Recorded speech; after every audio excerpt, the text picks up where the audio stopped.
All right, we are now joined by Nakobe Dean, and we will get started with Dean Legge and Chip Towers. What happened to your hair? I just cut it. I just cut it out. I'm just starting over. I'm gonna grow it back. So you get a follow up on that. You could. I think Dean deserves a follow up. I mean, I don't really. I didn't expect a follow up, but I will ask. Nakobe, there's going to be a lot of spotlighting on this front seven, of which you're going to be prominent in that. How do you make sure that these next 4 months or 3 months, whatever it is, that y'all get where you got to go before the season starts? Just communication. Communication. To know that we all got that same central goal, and we working for something that's bigger than every individual one of us. So if we communicate with each other and to continue to keep that fresh in our mind, and then we just keep working towards it every day, and we don't get complacent on anything, and we stay lax, our foot on the gas, then I feel like we'll be all good. I'm amazed how different you look with your hair cut tight like that. It's good though. So what does this spring look like for you? I mean, we've talked to other defensive players all spring, and when you ask about leaders, they all point to Nakobe, and Coach Smart said that you're out there every day and that stuff, but obviously you haven't been able to hit in that stuff with your shoulder situation. So what has it sort of looked like? Have you been Coach Dean or Coach Nakobe through all this? Well, yeah, for the most part, I've just been out there coaching. I be getting my mental reps and basically seeing myself out there and making sure everybody uphold the standard. I feel like on this team more than ever that the players should be the leaders on the team, should be the main ones upholding the standard. We shouldn't have to depend on the coaches for that. So for that, I've been yelling and everything. I get my conditioning in towards the beginning of practice, and then after that, yeah, I'm kind of like a coach out there, just getting everybody right, making sure everybody know what they're doing. All right, up next, at the same time. Sorry about that. Up next, Anthony Dasher and Seth Emerson. Hey, Nakobe, good to see you. I just want to ask you just real simply, what's it like to tackle Kendall Milton? Oh, because I haven't tackled him in a little. Oh, okay. I haven't tackled him in a little while since probably like the season. But okay.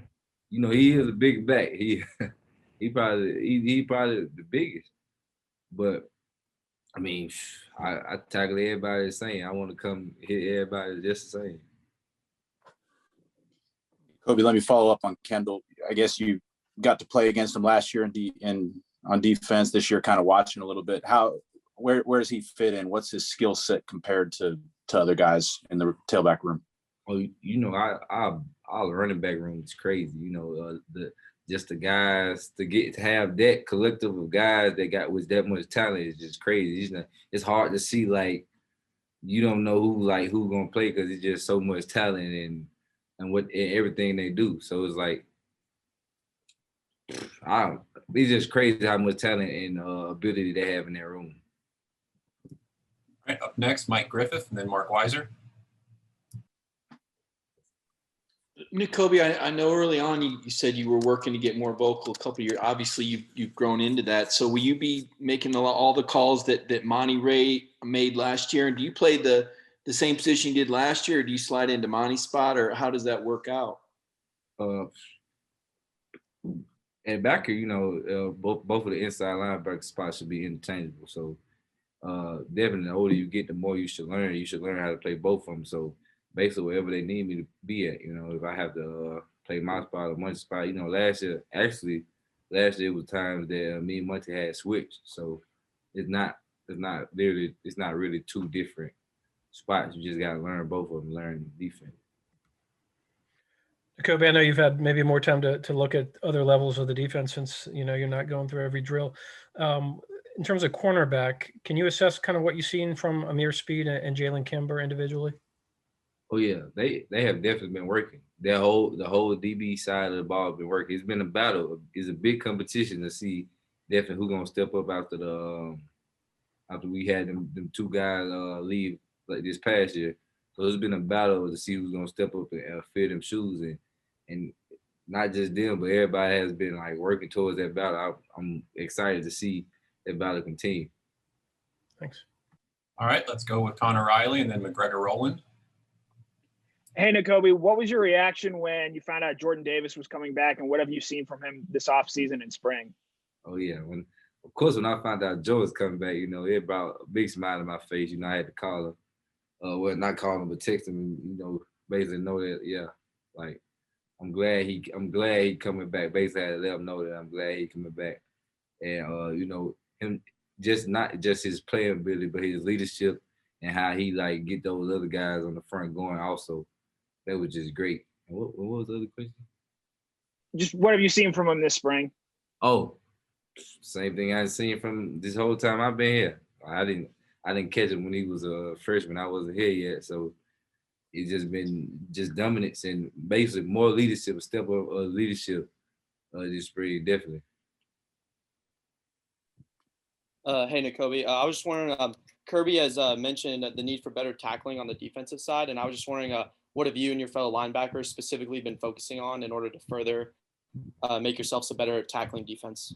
So most days in padded practice, we thud, and we pride ourselves on getting chest to chest and thudding anybody with the ball. So, and that's part of the defensive standard, and it's something that we kind of uphold. And it's like basically we don't take anything less is not good enough. So they need to get chest to chest and be able to chest to chest and thud them and be able to stay up. And that's basically the standard at practice. All right, up next, let's go with Palmer and then Ryan. Yeah, Nakobe, I asked Warren this question earlier, and he gave the offensive take. What does a productive G-Day look like for the defense? Productive G-Day? I like, me personally, I like to see just execution and everybody knowing their job and doing that 111. Me personally, and of course tackling. I feel like if we do that and we do it positively and we don't be lax out there, I feel like we can build on that, and there'll be a good G-Day on the defensive side of the ball. Hey, Nakobe. So going into the season, do you see the possibility of you having a Roquan Smith type season from a few years ago? And if so, having a big breakout season like that, what do you have to do to get there?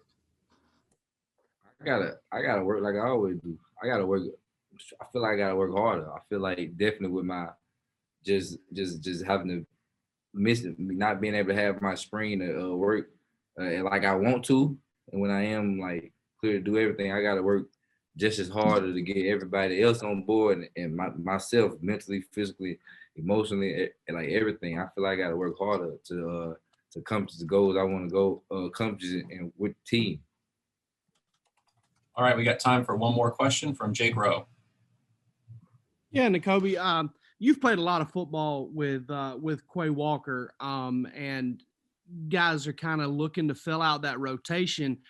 What have you seen this spring from Channing Tindall and Ryan Davis? Because Kirby kind of lit up about Ryan Davis and his growth the other day, and I just wanted to check on him and Channing. Yeah, I feel like every back who has been playing this spring has gotten substantially better. I've gotten substantially better from just being able to watch them and see how they sort of do things and techniques and talk to them about things. So it's just like I feel like everybody has worked, even the younger backers and the walk-ons. Like everybody, and I feel like everybody in my room has gotten better. And you continue to see better people get better and better as the spring went on. Coach Schumann talked about Groundhog's Day or something like that. But basically, he don't want to see the same thing. Like if we make the same mistake over and over and over, like he don't want to see that. So it's like he'll talk about it and he'll bring it up, and he don't expect us to make the same mistake. All right.